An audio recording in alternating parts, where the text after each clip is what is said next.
pizza બની રહ્યા છે ફટાફટ આ ઓવનમાં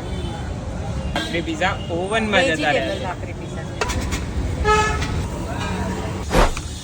આ બે એક બાજુ રોટલો અને એક બાજુ ભાખરી આવી ગઈ છે અને આને કોઈ શાક જોડે કે એની જોડે નથી ખાવાનું આના પિઝા બની રહ્યા છે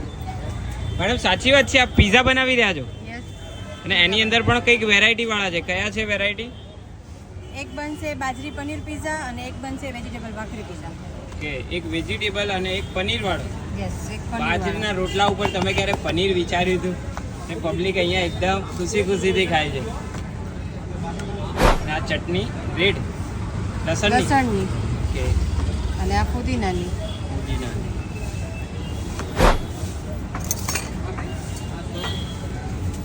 ફટાફટ ભાખરી પિઝા બનવાનું છે ના ભાખરી પિઝાનો બેઝ છે એની ઉપર અલગ અલગ ઓપ્શન અવેલેબલ ખરા હા આના ઉપર બી તમને પનીર ભાખરી પિઝા મળશે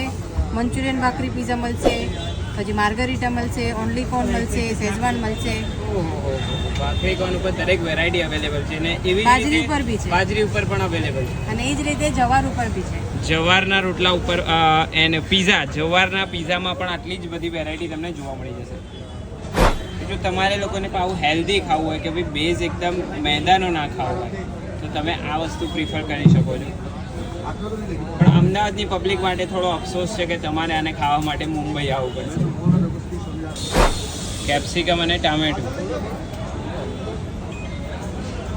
ટામેટું પણ આવી ગયું છે તો આ ઓવનમાં જશે ઇન્ડિયન ઓવનમાં જશે અરે વાહ તમે જુઓ એમનો જુગાડ કે ઇન્ડિયન ઓવન ચીઝ આવી ગયું છે એકદમ ફર્સ્ટ ક્લાસ ભાખરી પિઝા ઓવનમાં જતા રહ્યા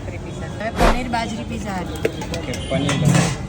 આની અંદર શેનું શેનું મિક્સર છે મતલબ પનીર સાથે કેપ્સિકમ છે અને ટોમેટો છે ઓકે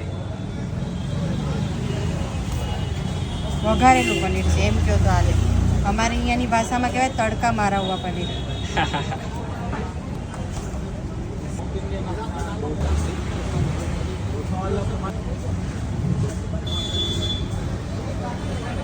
આ પણ એમના ઇન્ડિયન ઓવનની અંદર પહોંચી ગયું છે બંને પિઝા પણ એટલે તૈયાર થતાં કેટલી ટાઈમ લાગે 10 મિનિટમાં તૈયાર ઓકે